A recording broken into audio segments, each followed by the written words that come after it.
My daughter-in-law, a bank manager, publicly humiliated me for asking to withdraw $80. She smirked and said we don't serve people from the gutters here. Minutes later I requested a withdrawal of $260,000, and the entire bank rose to their feet. I stood there. My old mud-covered work boots looked painfully out of place against the polished marble floor. I only wanted to withdraw $80, just enough for groceries and gas for my 1998 Ford pickup. But to Rebecca, it became an opportunity to put on a performance. She would not even look me in the eyes. Rebecca was too busy admiring her freshly manicured nails. She lifted a bill between two fingertips as if it were contaminated. The sharp click of her heels echoed across the lobby like a hammer, striking the last pieces of my dignity. "Father," she said the word with dripping sarcasm, "take a look at yourself. This bank is for investors, not for people living off society begging for spare change." Every eye in the bank turned toward me. Heat crawled up my neck and burned across my face. I no longer saw the daughter-in-law I once welcomed into my family with open arms. I saw a stranger wearing an expensive designer suit wrapped around a cold and hollow soul. She tilted her head and smiled with open contempt.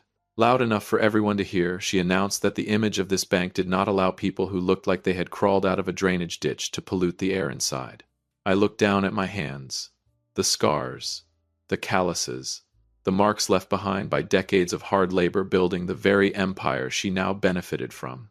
Rebecca did not know. She had absolutely no idea who she was humiliating. I took a slow breath. The shame faded into something colder, calmer. I reached into my wallet and pulled out an old black card. It was time to end this cheap little performance. Welcome back to Dad's Real Life Revenge. Subscribe and comment the city you are watching from so I can see just how far this story has traveled. I stepped out through the bank's automatic glass doors. The heavy heat from the parking lot rushed into my lungs. My 1998 Ford sat wedged between rows of glossy new SUVs. It looked old, scratched up and worn down, just like its owner. I climbed into the driver's seat. The engine growled in protest before finally settling into its familiar rumble. People often ask why a millionaire would drive a rusted old truck like this. The answer is simple. This truck has nothing left to prove to anyone. It stayed with me through failed harvests, sleepless nights drowning in debt, and the day I drove Sarah to the hospital for the very last time. Real wealth is not about what you wear so strangers can stare in admiration. Real wealth is the ability to calmly pull out a card and know you could decide the fate of an entire bank branch if you wanted to. That is freedom. The freedom to remain yourself, whether you look like a tired old farmer or a polished gentleman in a tailored suit. I stared into the rearview mirror. The anger was gone from my eyes. What remained was something much deeper. Rebecca and people like her were trapped inside an illusion of class and superiority. They worshipped labels, polished appearances, and expensive perfume while forgetting that the true value of a tree lies in its roots buried deep beneath the soil, not in the shine of its bark after the rain. Today those roots had been touched, and once the roots begin to shake, the entire rotten tree eventually collapses. I twisted open the lid of my old ceramic coffee cup and took a long, bitter sip. The feeling was familiar. The quiet before a storm, except this time I was the one controlling the wind. Rebecca wanted to play games of power. I was about to show her what real power looked like. But first I needed to go home. That house still carried memories of Sarah, and inside it were the documents proving my empire had never been built from the gutters Rebecca mocked so easily. She thought she understood my finances. What Rebecca did not know was that $260,000 represented less than 2% of my total wealth. I stepped into the old wooden house on the outskirts of town. The familiar scent of pine wood and candle wax wrapped around me like an old memory. On the wall near the entrance, the black and white wedding photograph of Sarah and me still hung untouched. Back in 1981, we had started with absolutely nothing. I still remember those freezing winter nights. We only had enough money for 2 cups of instant noodles to share. We sat together on the bare floor of our first apartment, under a thin blanket meant for one person. Sarah squeezed my hand and whispered that one day we would build an empire. She never asked for diamonds. She only wanted a real home. For 40 years, I worked without stopping. I saved every dollar and invested in lands people mocked as worthless wastelands. I bought stocks when the market was drowning in panic. While other men chased flashy displays of temporary wealth, I quietly built a real estate empire stretching across the state. I walked toward the hidden compartment behind the bookshelf. Inside sat an old metal box filled with property deeds and account statements nobody in this family had ever seen before. This was the result of sacrifice, of cheap meals and worn-out jackets, of decades spent choosing discipline over comfort. Sarah passed away before she could witness the full scale of our success, but she remained the soul behind every piece of it. Every number inside those accounts was not money to me. It was time, sweat, sacrifice, the legacy of a genuine love. Rebecca looked down on me because I dressed like an ordinary old man. What she did not know was that the coffee table sitting in her luxury apartment, the expensive lifestyle she enjoyed, all of it had been quietly funded by the financial rivers I built decades ago. I picked up the investment certificate bearing Sarah's name. Its value had grown far beyond even my earliest expectations. I was never just an old man withdrawing pocket money. I was the man controlling the financial bloodstream of the very institution where Rebecca worked. Today's humiliation was not just an insult toward me. It was an insult toward everything Sarah and I sacrificed our lives to build. Darkness slowly swallowed the room, but my determination burned brighter than ever. Tomorrow the game would enter a new chapter, and I would show them exactly how terrifying a silent empire could become once it finally decided to speak. It was time to open the files I had kept hidden for far too long. My old Ford trembled softly as David pulled his brand new electric car into the driveway. He stepped out wearing a perfectly pressed navy suit, his expensive watch catching the last golden rays of sunset. But the moment he saw me sitting on the porch, something in his eyes shifted away. Avoidance. Discomfort. He was no longer the little boy who used to spend weekends fishing beside me. David sat down across from me, but he would not meet my gaze. Instead, his eyes drifted toward my worn-out boots with quiet embarrassment. He started talking about his promotion at the company, about the elite dinner parties he and Rebecca attended every other week. Then his voice hesitated. He said I needed to upgrade my image. He explained that Rebecca's co-workers and wealthy friends had started whispering about how her father-in-law looked like some poor old groundskeeper. He suggested I sell this house, get rid of the Ford, and move into a luxury condominium they had already picked out for me. He claimed it was about preserving the family's reputation. But I knew the truth. It was about his insecurity and Rebecca's arrogance. I stared deeply into my son's eyes, searching for even the smallest trace of Sarah inside him. But all I found was a man drowning in the shallow currents of artificial luxury. He felt ashamed of the father who had raised him with these rough, scarred hands.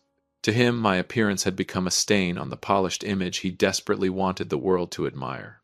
Loneliness settled over me colder than the winter of 1981. In that moment, I realized I had become a stranger inside my own family. My son no longer cared about the sacrifices I made for him. He only cared about what other people thought when they looked at me. Rebecca had poisoned his mind completely, turning him into a reflection of her coldness and vanity. I did not argue. I simply sat there in silence while he talked about designer suits, private clubs, and social status. Meanwhile, a deep ache spread through my chest. David had no idea that the apartment he lived in and the luxury car he drove were both secured by assets still carrying my name. When he finally drove away, I remained sitting alone on the darkened porch. I watched his taillights disappear into the distance and wondered if he would ever understand the value of sincerity over appearances. I looked down at my hands, then back at the old house, filled with memories. My patience had reached its limit. Rebecca had stolen my son's respect for his own father, and that was the greatest mistake she had ever made.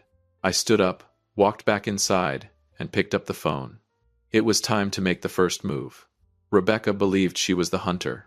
What she did not realize was that she had been the prey from the very beginning of a game already decided long ago. Tonight would be the last peaceful night before the storm arrived.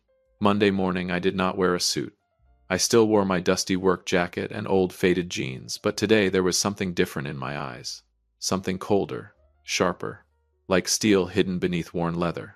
I walked into the bank where Rebecca stood behind the manager's station holding a designer espresso cup while barking orders at a trembling young employee.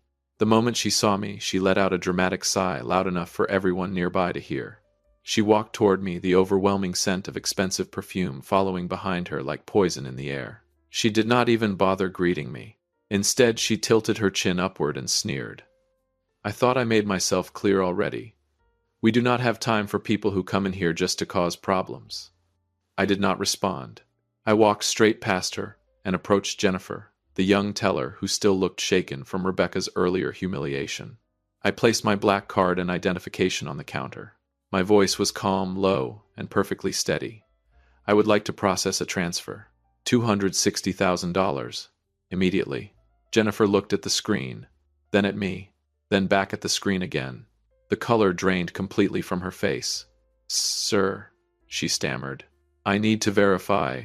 Your balance is—" Rebecca suddenly stepped forward and snatched the card from Jennifer's trembling hand. A smug smile curled across her face as she prepared to unleash another insult. But then, the smile froze. Her eyes locked onto the numbers glowing on the computer monitor. Numbers do not lie. This was not $80. The balance displayed on that screen carried so many zeros that Rebecca's breathing became uneven. The entire bank lobby fell into a silence so heavy it felt suffocating.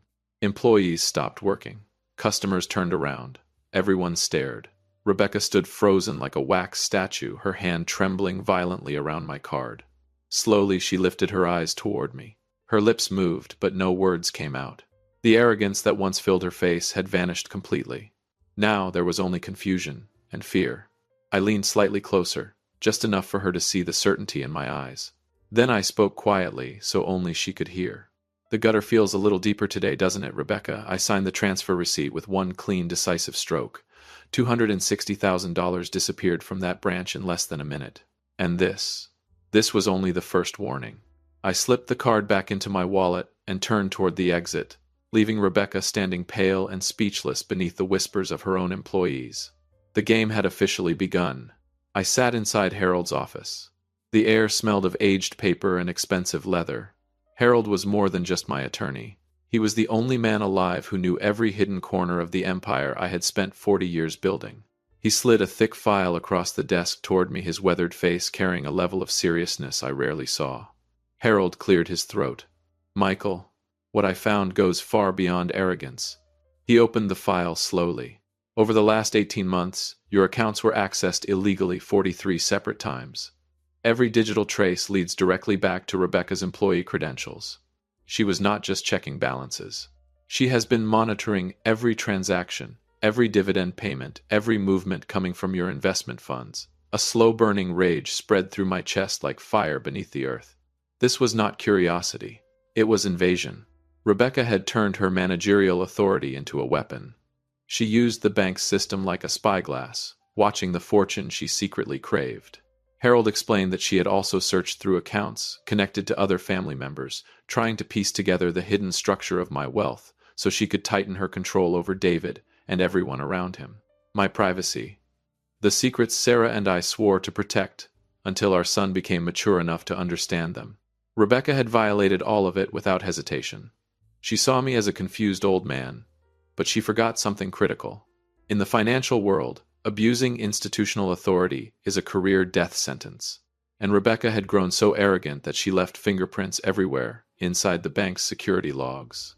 Harold asked if I wanted to file charges immediately. I turned toward the window, where the city lights had begun flickering alive against the darkening sky.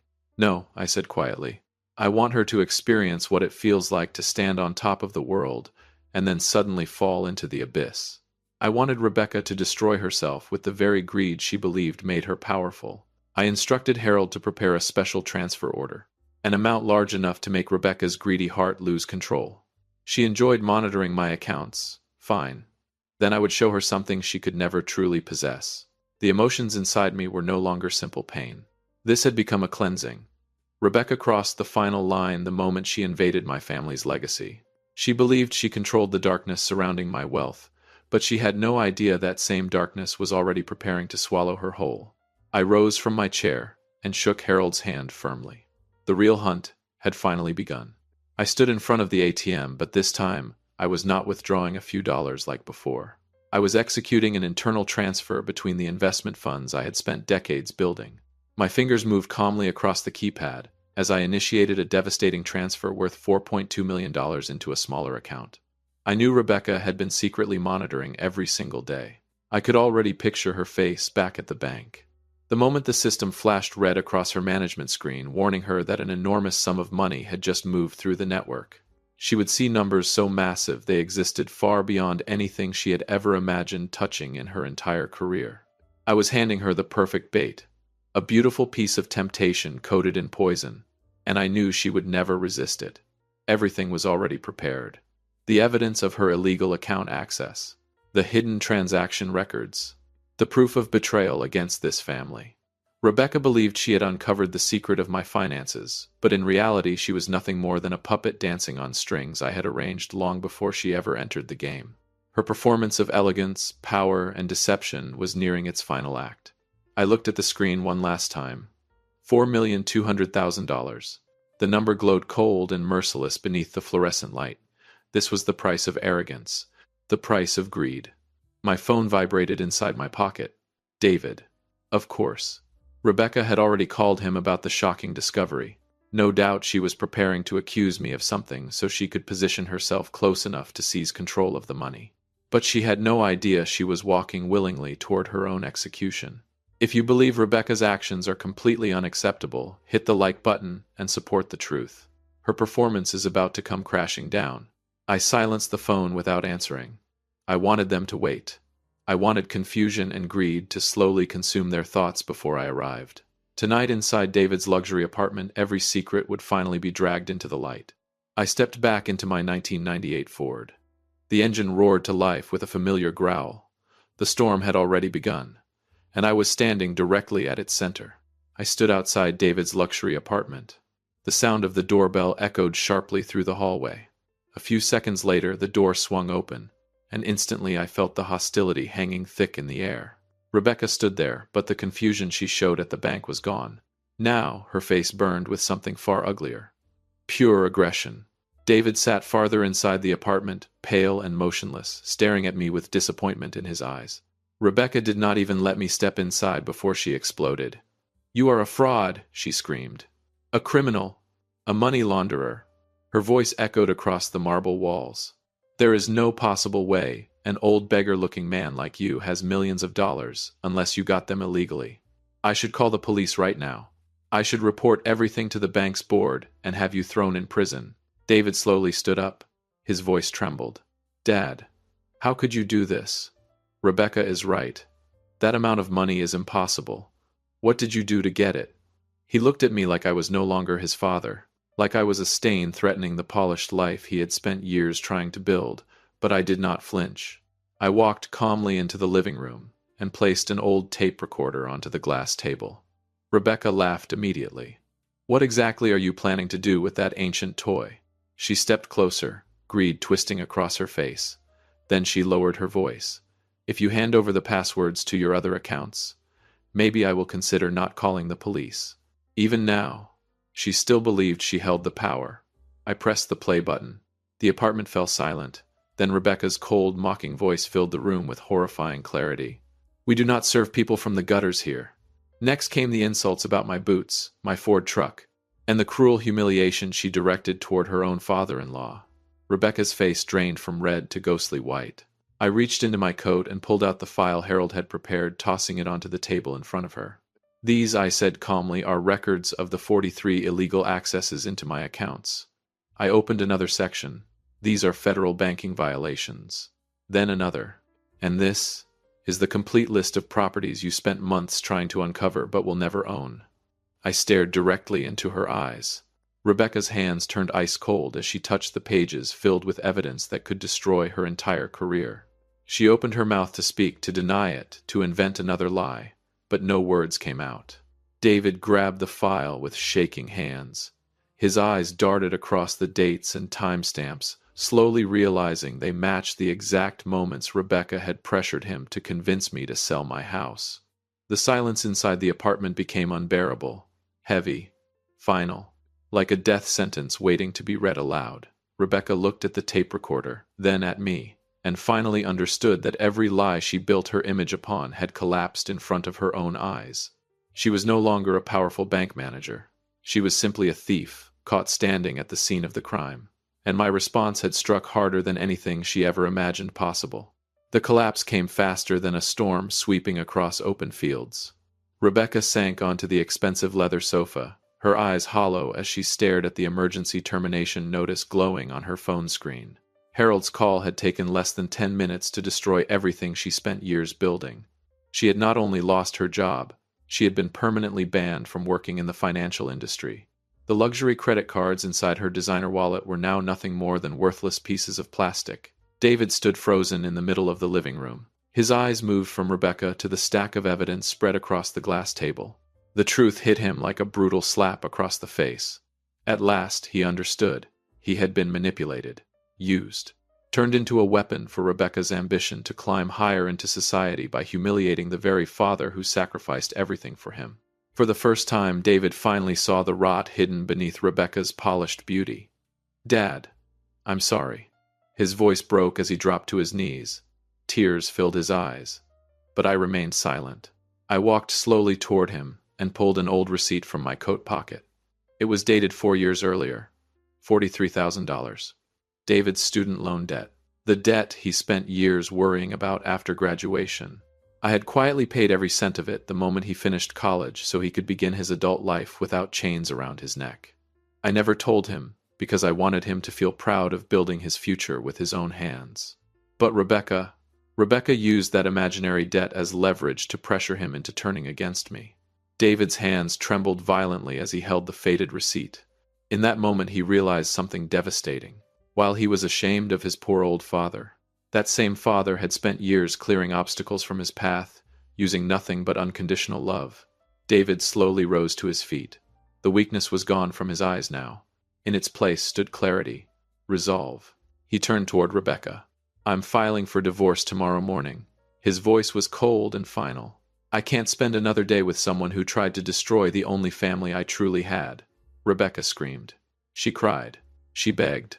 But it was already too late. The fantasy life she built on, lies, greed, and manipulation, had shattered completely. I walked toward the apartment door, leaving behind the sound of sobbing and the ruins of a broken marriage. For the first time in years, the weight on my shoulders felt lighter. Justice had finally been served. Not through violence, not through revenge born from rage, but through cold facts and unforgiving truth. Outside, I looked up at the dark night sky and felt the cool mist settling through the air. The battle was over. And now, it was finally time to return to the things that truly mattered before the world taught everyone to worship appearances over love. The steady sound of a hammer striking oak floorboards echoed throughout the old house. David knelt beside me, sweat running down his face, as he dipped a brush into glossy wood stain. We did not speak much, but the silence between us no longer carried guilt or resentment. It carried healing, the quiet rebuilding of a bond once shattered into pieces. David had moved back home. He sold the luxury electric car. The designer suits disappeared, replaced by faded t-shirts and worn work jeans. Watching him carefully restore the wooden panels Sarah once loved so dearly, I realized something important. I had finally found my son again. True wealth was never hidden inside those $4.2 million.